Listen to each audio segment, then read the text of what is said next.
Hello everyone, I'm Wes, and welcome to Retro Console Repairs and Mods. On this channel we give old school consoles and handhelds some TLC, fresh upgrades, and slick mods. If you like what I do, please remember to smash the like button, subscribe to this channel, and share the video with everyone you know. Alright everyone, in this episode, if you don't remember, this is the bare board that I had gotten out of that Super Nintendo deal. And in this episode, we are going to take this Super Nintendo and we're going to put it into this. So this is the Super Famicom shell from Bitfunx. So I've been wanting to do one of these for a little while now, and thought I'd record the process. You guys can see what this looks like. We're going to unbox this right now. So here's the shell. I'll put the board over here.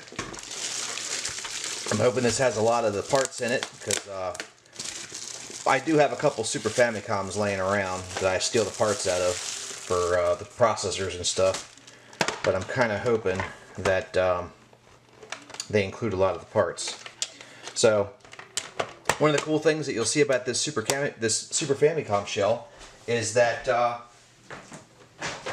it does not have the typical slot for just the Japanese games. If you notice, here is my regular US NES game or Super NES game, and take a look. It actually fits in this shell. So that's pretty wild. So good job, Bitfunx. I like this.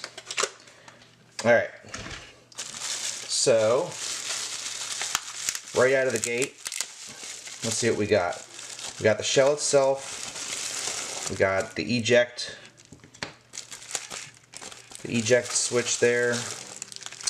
We do have a different color backplate for the power adapter, which I'm probably not going to worry about. Got him!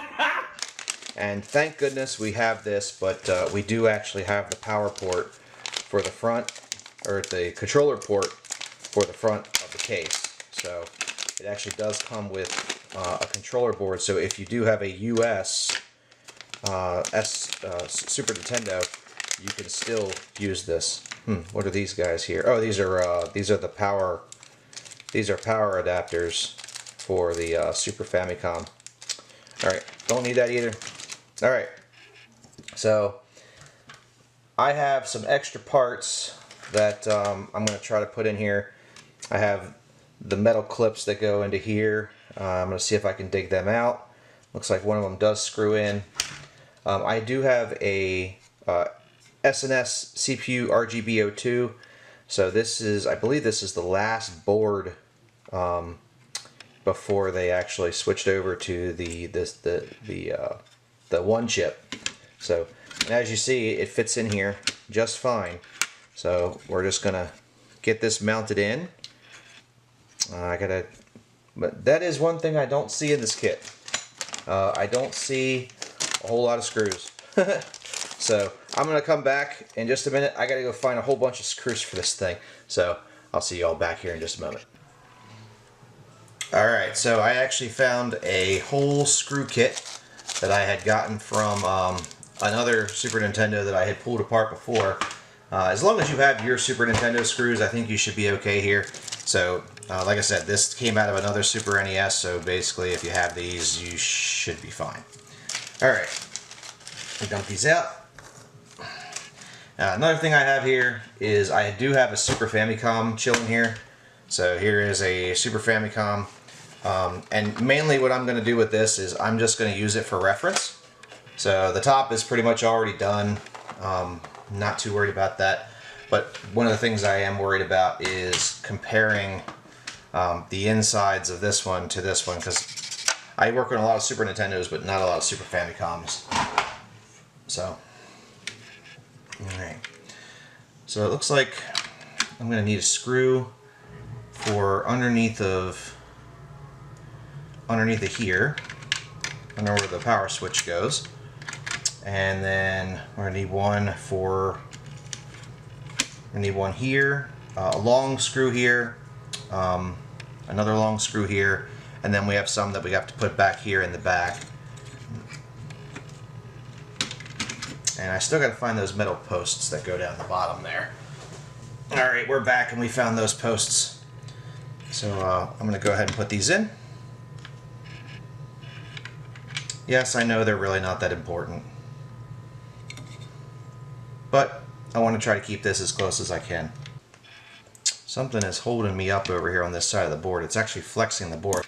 And I can see that I'm kind of off. Because you can see where... Let me see if you can see this on the camera. You can see where this one is kind of racked to the side. I wonder if I do have to change this. What the heck. Let's go ahead and change it.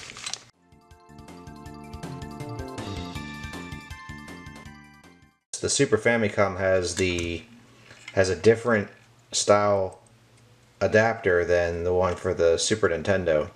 This is actually the same as the one that was in the NES here in the States.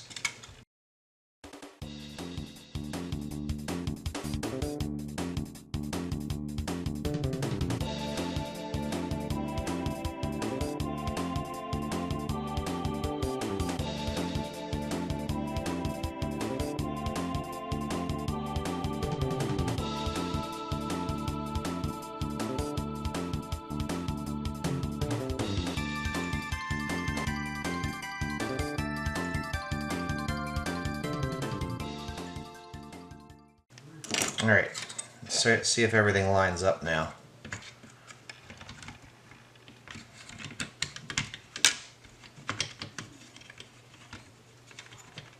Alright, everything seems to be lining up a lot better this time. Let's see if these screws go in.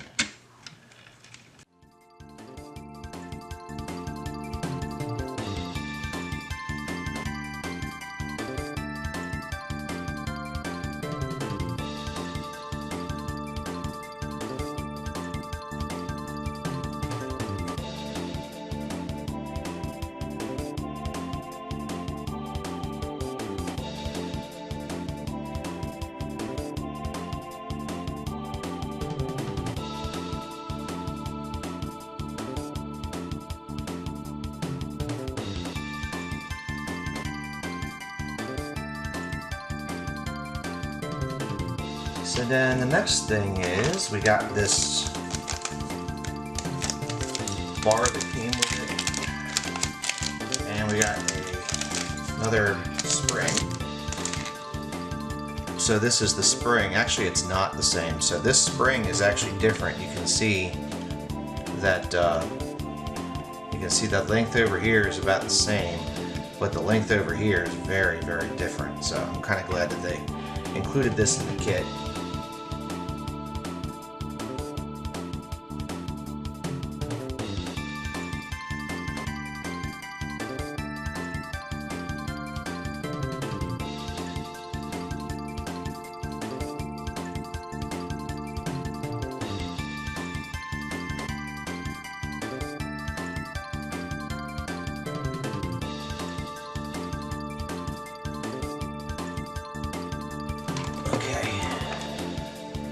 There we go.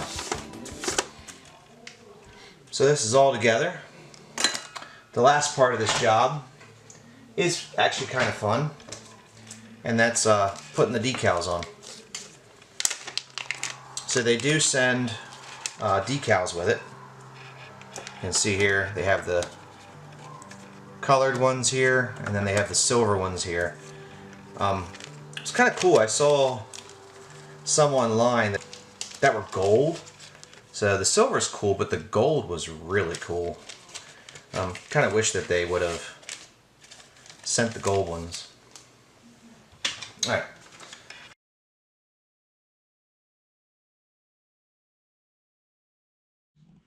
Alright, here we are. We're back. And we got our decals on. It's all done. And we're going to get ready to power this on. Alright, so here we go.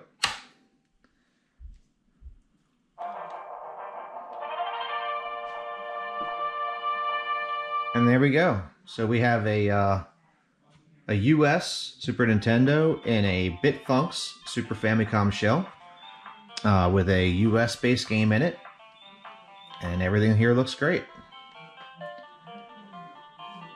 Alright everybody, that's it for this video. I hope you enjoyed it, and I'll see you all the next time.